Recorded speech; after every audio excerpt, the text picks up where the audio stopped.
Good evening. Welcome to South Asia Newsline. I am Uzma Jafri. Here are the top stories we are tracking for you on Friday, the 7th of July.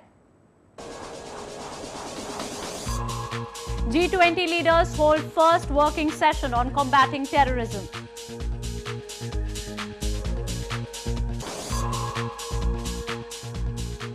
Students highlight violence by authorities in Gilgit Baltistan.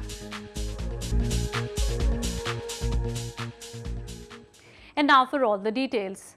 The 12th edition of the G20 summit began on Friday in Germany's port city of Hamburg as world leaders assembled to discuss the fight against terrorism and ways to improve open trade. Indian Prime Minister Narendra Modi on the sidelines of the summit said it was time for BRICS to show leadership in fighting terrorism.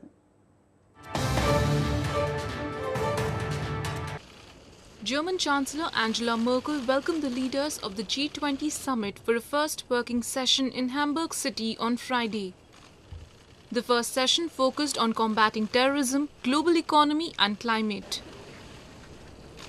In a joint communiqué, Brazil, Russia, India and China, the BRICS countries called on the G20 to push for implementation of the Paris climate deal despite US President Donald Trump's decision last month to pull the United States out of it.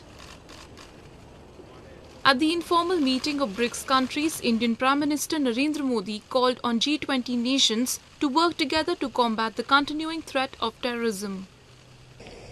आतंकवाद का पश्चिम Asia में फैलाव, एशियाई तथा यूरोपीय समाजों की सुरक्षा को इससे खतरा तथा अफगानिस्तान पर इसका बढ़ता प्रकोप एक गंभीर संकट है। गल्फ तथा पश्चिम एशिया में तथा नॉर्थ कोरिया को लेकर पूर्वी एशिया में बढ़ती हुई जियोपॉलिटिकल टेंशन चिंता का विषय है। Prime Minister Modi on the sidelines of the event met Chinese President Xi Jinping. He appreciated momentum in BRICS under the chairmanship of President Xi and extended full cooperation and best wishes for the BRICS Shaman Summit. The Indian Prime Minister will also hold bilateral talks with other world leaders present. In news from India, shutdown due to the ongoing autonomy protest in India's eastern hill town of Darjeeling crippled normal life on Friday. Ethnic Nepalis or Gorkhas have been demanding for a separate province for nearly a month now.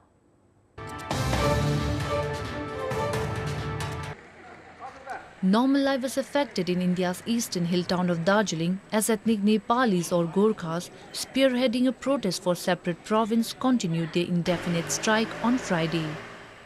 All commercial establishments remained closed and roads mainly remained deserted in the city as very few people were seen out in the streets. Armed security personnel lined the streets and maintained strict vigil to prevent any untoward incident. Tourism is among the worst hit businesses in the hill town as the violence forced tourists to cancel their bookings and hotels to shut down. Gorkha Janmukti Morcha or the GJM, a regional group, along with the locals have been protesting for nearly a month, pressing for its demand that a separate Gorkhaland province be carved out of West Bengal province for their people. Moving on to news from Afghanistan. The Afghan Ministry of Water and Energy said building dams on the Helmand River is Kabul's top priority, which is aimed at managing the country's waters. The statement was made following comments by Iranian President Hassan Rouhani on Afghanistan's dam projects. The Afghan Ministry of Water and Energy said that Iran has used 4 times more water than stipulated in the Helmand River Treaty over the past few years. This came after comments by Iranian President Hassan Rouhani on Afghanistan's dam projects.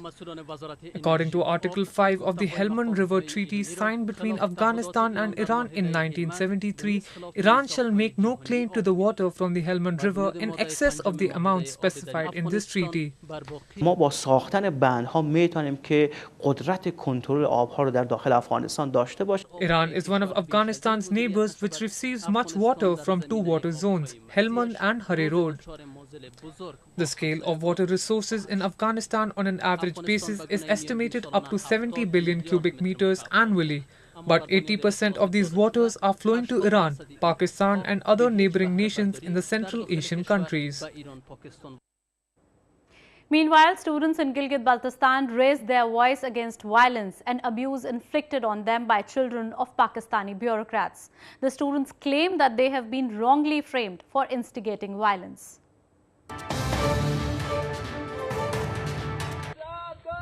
A group of students of a cadet school in Gilgit Baltistan held a demonstration against the authorities of the institution. Children of Pakistani bureaucrats misbehaved with the students, used physical violence and filed a complaint against the innocent students.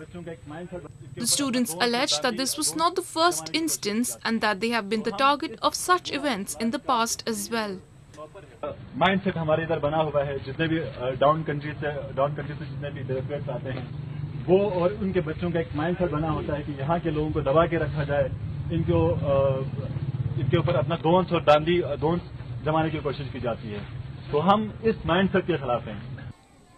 Locals allege that already the Pakistani establishment has not developed the educational infrastructure in the region as they do not want the youth to become empowered. They say the limited education facilities available to them have been subjected to sabotage. कि तालीमी इदारों के अंदर इस तरह के गुंडा गर्दी के या जो गुंडा अनासिर जो हैं इनको लगाम दिया जाए.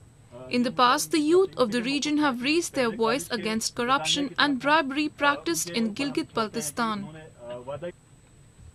Illegally occupied by Pakistan more than 6 decades ago, people of Gilgit Baltistan have been waiting for basic fundamental rights. Moving on to news from Nepal.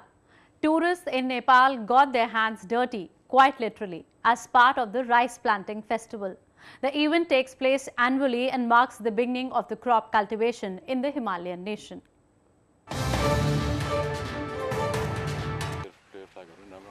At the end of the summer every year, in the middle of June, farmers across Nepal welcome the rainy season by organizing Ropin or the rice planting festival.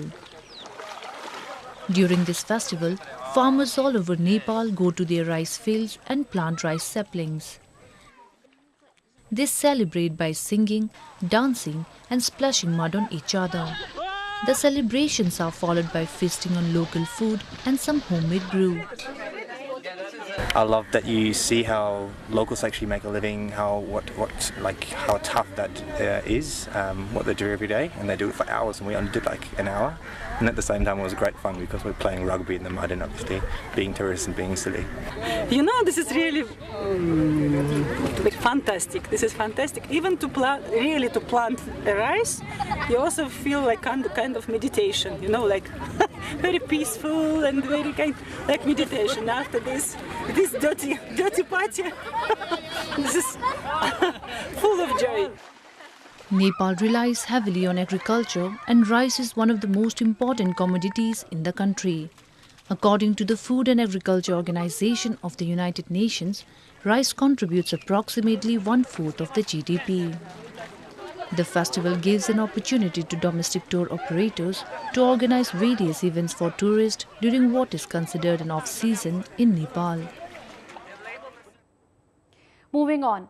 Riding the crests of waves at a famed lake in India's southern Hyderabad city, around 100 sailors are competing with each other in the country's biggest sailing extravaganza. The racing championship has been running for over 30 years.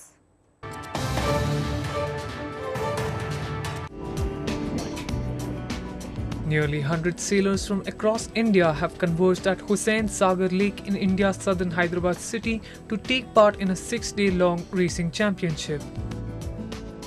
The popular racing championship, Hyderabad Sailing Week, has been running for over 30 years.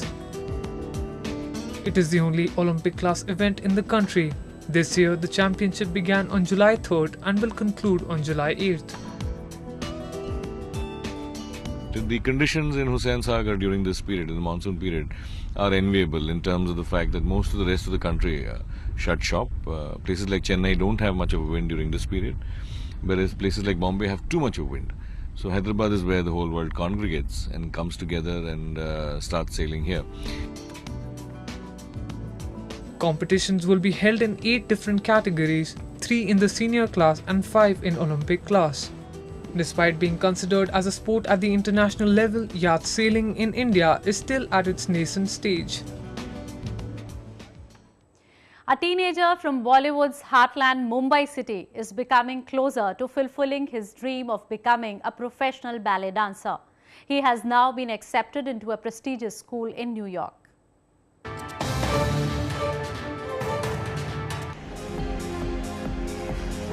Amiruddin Shah, a 16-year-old teenager from India's western Mumbai city, has received an invitation from a prestigious ballet school in New York City for a 4-year course. He will enroll at the American Ballet Theatre's Jacqueline Kennedy Onassis School in August, less than 3 years after taking up the dance.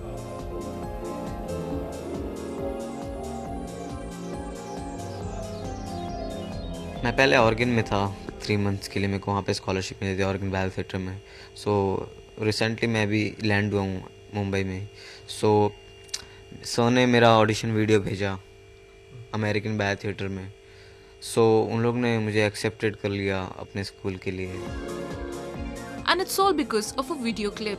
Yehuda Muar, Shah's instructor at the Danceworks Performing Arts Academy in Mumbai, had sent the artistic director of the school a clip of Shah dancing a few months ago. Shah, son of a welder, had never heard of ballet until 2013 when he signed up for hip-hop classes at a dance center offering lessons for underprivileged children. Little did he know that the visit could change his life. After Shah returns to India, he wants to inspire people and spread the knowledge about ballet. For now, he has to experience great things on the ballet stage.